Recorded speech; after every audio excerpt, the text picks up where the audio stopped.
Hey boys and girls, another video from the crazy, insane, tattooed freak, angry photographer here. A mention was made on my last Prime Super Shootout that I inadvertently left out one Prime. Technically, I left out two Primes that should have been included.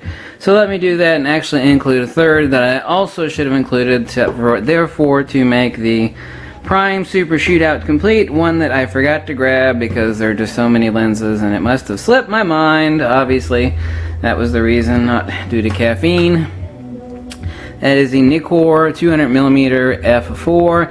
If you can find one, it is just silk, sex, and sugar. It is pure awesome. It's all that in the cat's ass.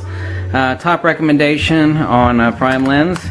Another one that I left out, actually I mentioned that I didn't like the 35mm and that caused some people some confusion, but I should have thought and actually mentioned that I was referring to the FX 35mm Nikkor and not this lens, of course, for your DX camera. That's the AF Nikkor 35mm 1.8G DX, a cheap lens. Typically you can find them used for about 120 bucks. New, they're right at $200, just as sharp as hell and a perfect normal lens for a first-time DX user.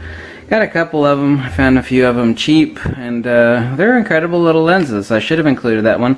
A third lens that I should have also included, but didn't, but it kind of sits on the border, and that is the Micro Nikkor. This is the second or third toughest lens Nikon ever made. One of those you can throw down a steep hill and I would willing to bet $1,000 that it would still work at the end even though it was ugly. That is the Micro Nikkor 55mm. It's a normal lens, it's a f2.8 lens, but it is also a macro lens and a normal lens. Typically you can find these cheap, and people use the piss out of them because most of them that you find used are rather beat up. It's actually kind of hard to find one of these in a really good shape, and it's a great cheap Supreme Prime to actually have. And let me get the lens cap back on there. Here we go. Upcoming in the next day or so, I'm going to be, as I promised, reviewing this gigantic beauty. That is the Sigma APO Micro DGHSM. Has vibration control. It is a 150mm macro lens. Okay. Actually, this is one of only a couple Sigma lenses that I would recommend, and I'm going to be reviewing this particular lens in a few days. I'm not including it in the category here on this video.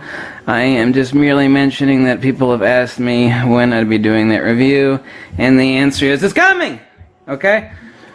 I've got a long list of lenses to add, and even though I mentioned this one in the last video, a lot of people keep asking me about this, probably because they didn't scroll back to a lot of my earlier videos, and I made this video in the last Supreme Prime lens roll down, and that is the AF Micro Nikkor 60mm D version, not the G, but this one, the D, which has the manual ring for adjusting between automatic and manual. Okay, this lens right here.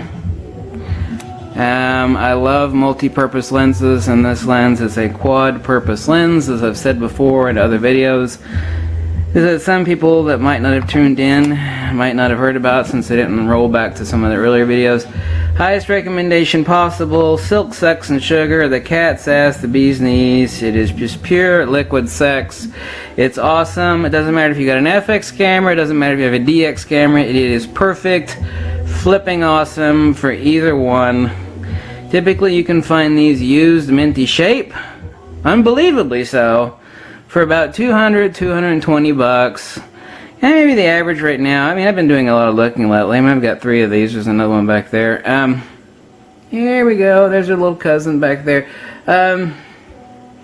Just get this lens and you'll be happy as a worm in a pile of poo. Cannot give it a higher recommendation. People say, well, it's micro. How does that compare to your top recommended lens, the Takina 100mm 2.8?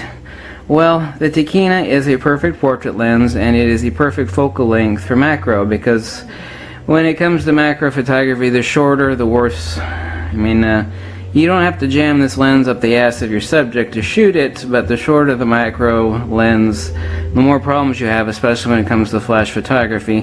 However, the fact that this lens does so much, perfect reproduction lens, perfect portrait lens on an FX camera, perfect little macro lens, sharp as stinking hell, built like a tank, just awesome. I highly suggest this, as I said, since you can get it mint to use for $220, even though the Tikina 100mm is my top recommendation, this almost sits right alongside of it, not in the realm of macro work, but as a Swiss Army knife of lenses. Probably even more so than a standard 50mm f1.4, 50mm f2. I recommend this lens. It might as well be a 50mm, it's 60mm, close enough. Incredibly useful if you're on a trip. It's like, oh crap, I can only take a couple lenses with me. It would be this one and a wide zoom, or if I could take 3 lenses, preferably like 70-300, this lens and a wide zoom. This would definitely be one of them, because it serves so many purposes. If you own this, you'll be happy. I highly recommend it. One of my top recommendations, that is the 60mm D only, not the G version. So that ends it for the wrap up on the prime lens. This is part 2, prime lens top recommendations from me as they add on to the last video from a couple days ago. And thanks for watching Angry Photography. Like this video, just drop me a buck or two, tell me to go screw myself, whatever makes you the most happy. I am here to help you. Nobody has their hand in my pocket. I'm not being paid by anybody, and all decisions are logical, reasonable, and sensible, and well thought out, despite some of my oddball humor and the way I look necessarily. Everything has been given deep concerns, except for, of course, a couple of the crazy videos that I made just to make you laugh, of which you probably know those, like the old sock puppet fro boy there. But anyway, I'll catch you later, and I've got a lot of videos to make, and if I sound tired, it is because I am. Catch you later, bye.